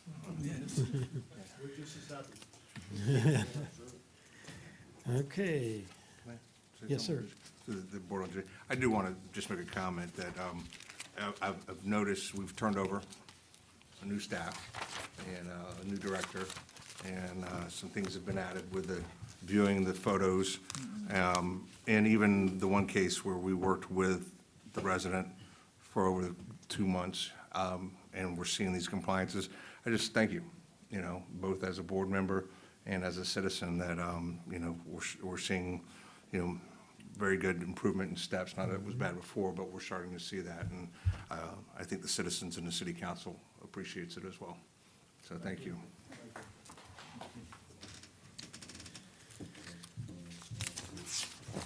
Okay, the next order of business is new business, and we have an election of officers. And I entertain a motion for election of the chairman. I make a motion that we have Mr. Schmidt continue as chairman. I'll second that. I'll be honored. Any discussion? Any other nominations? Okay, I call for a vote. All in favor? Aye. Opposed? Nay? So no nays. Thank you, guys. Now, we entertain a motion for a vice chair. Yeah, I'll make a motion, board member stats for vice chair. Do we have this? Do you accept? Sure. Okay, all in favor? Aye. Aye. Opposed? No nays. Okay, we're here at the end of the night. We didn't make 9 o'clock. If there's no other business, I entertain a motion to adjourn. I make a motion to adjourn. All in favor? Aye. Aye. Opposed? Nay.